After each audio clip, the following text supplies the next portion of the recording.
శ్రీ కనకదుర్గమ్మ తల్లి జ్యోతిష్యాలయం స్త్రీ పురుష వశీకరణం 100% చేయబడును. వ్యాపారం, చదువు, ఉద్యోగం, పిల్లల్లో జ్ఞాపక శక్తి, రాజకీయం, ప్రేమ, పెళ్లి, సంతానం, భార్యాభర్తల మధ్య కలహాలు, కుటుంబ సమస్యలు, ఆరోగ్య సమస్యలు, ఇలా ఎటువంటి సమస్యలకైనా సరే పరిష్కారం చెప్పబడును. ముఖం చూసి, చెయ్యి చూసి ఏ సమస్యకైనా ఫోన్ ద్వారా జ్యోతిష్యం చెప్పబడును. గురువుగారి ఫోన్ నంబర్ 9099835894. ఓం శ్రీ మాత్రే నమః. ఓం శ్రీ వారాహిదేవ్యే నమః. అమ్మవారి భక్తులందరూ కూడా నమస్కారం అండి. అమ్మవారి ఆశీర్వాదంతో, ఆ తల్లి చల్లని చూపుతో అందరూ కూడా సుఖంగా, సంతోషంగా, అష్టైశ్వర్య, ఆరోగ్య అభివృద్ధితో ఉండాలని మనస్ఫూర్తిగా కోరుకుంటూ ఈరోజు ఈ వీడియోని మొదలు పెడుతున్నాను. ఈరోజు వీడియో ఏంటంటే, ఈ ఒక్క మంత్రం ద్వారా మిమ్మల్ని కాదన్న వాళ్ళు కూడా మీరే కావాలని పరిగెత్తుకుంటూ వస్తారు.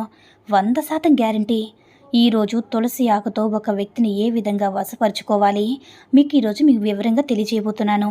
అయితే ఈ ప్రక్రియ ద్వారా మీరు స్త్రీ కానీ పురుషుడు కానీ ఎవరినైతే మీరు వశం చేసుకోవాలనుకుంటున్నారో ఇటువంటి ప్రక్రియను మాత్రం మంచి కోసమే చేయండి. మంచిదే జరుగుతుందన్నమాట. ఇటువంటి ప్రక్రియలు చేయకూడదు అనుకునేవారు మాత్రం ఈ ప్రక్రియను చేయవద్దు.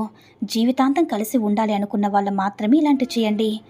పెళ్లి చేసుకోవాలనుకుంటున్న వారు విడివిడిగా ఉన్న భార్యాభర్తలు కానీ ప్రేమికులు కానీ ఇటువంటి పరిహారం చేసి, అంటే అలాంటి వారు ఈ పరిహారం చేస్తే ఈ పరిహారం అనేది 100కు 100% పనిచేస్తుంది. అంతేగాని కొంతకాలం వేరే వ్యక్తులతో జీవితం గడిపి వాళ్ళ జీవితాన్ని నాశనం చేద్దామనుకునే వాళ్ళు ఇటువంటి ప్రక్రియని చేయకూడదు. అయితే ఈ యొక్క పరిహారం చేసే విధానం, ఒక తులసి ఆకును తీసుకోండి. తులసి ఆకును తీసుకొని మీ నాలుక కింద పెట్టుకొని మీరు ఎవరినైతే మీ సొంతం చేసుకోవాలి అనుకుంటున్నారో వారిని మనసులో 11 సార్లు అనుకున్న తర్వాత ఆ ఆకును బయటకు తీసి మీ చేతిలో పెట్టుకొని మీరు ఎవరినైతే వశం చేసుకోవాలి అనుకుంటున్నారో ఆ స్థలంలో మట్టి కానీ బూడిద కానీ తీసుకొని రావాలి. నేను చెప్పే ప్రక్రియలో ఆ మట్టి కానీ బూడిద కానీ అంటే చాలా ఇంపార్టెంట్ అండి. ఆ మట్టిని తెచ్చి తులసి ఆకులు పెట్టుకొని ఇప్పుడు చెప్పే మంత్రాన్ని 11 సార్లు చదివి ఆ తర్వాత ఆకును తీసి మట్టిలో అంటే పేపర్లో కట్టి 4 రోడ్లు ఎక్కడైతే ఉంటాయో అక్కడికి వెళ్ళి పక్కనే పడేసి రావాలి. అది సాయంకాలం 6 దాటిన తర్వాత వెళ్ళాలి. అదేవిధంగా మీరు ఈ ప్రక్రియ చేశారంటే మీరు కోరుకున్న స్త్రీ కానీ పురుషుడు కానీ 11 రోజుల నుంచి 20 రోజుల వరకు కూడా మీరు ఏదైతే చెప్తారో వాళ్ళు మీకు దాసోహం అవుతారనమాట.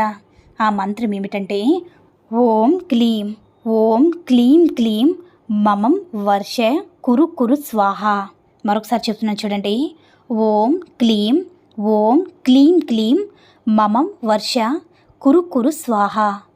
ఓం క్లీం క్లీం మమం వర్ష కురు స్వాహ. ఈ యొక్క మంత్రాన్ని మీరు మనసులో జపించుకొని, అంటే ఎవరినైతే మీరు ఈ మంత్రాన్ని జపించుకుంటూ ఈ యొక్క పరిహారం చేస్తారో మీరు కోరుకున్న స్త్రీ కానీ పురుషుడు కానీ ఎవరైనా సరే మీకు దాసోహం అవ్వాల్సిందే, మీ వశం అవ్వాల్సిందనమాట. అంతటి అద్భుతమైనటువంటి శక్తివంతమైన ఈ పరిహారాన్ని అస్సలు ఎవ్వరు కూడా మిస్ చేసుకోవద్దు. కాబట్టి నమ్మకంతో ప్రయత్నిస్తే 100కు 100% ఫలితం అనేది తప్పకుండా వస్తుంది. ఈ వీడియో కనుక నచ్చినట్లయితే లైక్ చేసి షేర్ చేయండి. మరిన్ని వీడియోస్ కోసం మన ఛానల్ని సబ్స్క్రైబ్ చేసుకుని మాకు కొంచెం సపోర్ట్ చేయండి. ధన్యవాదములు.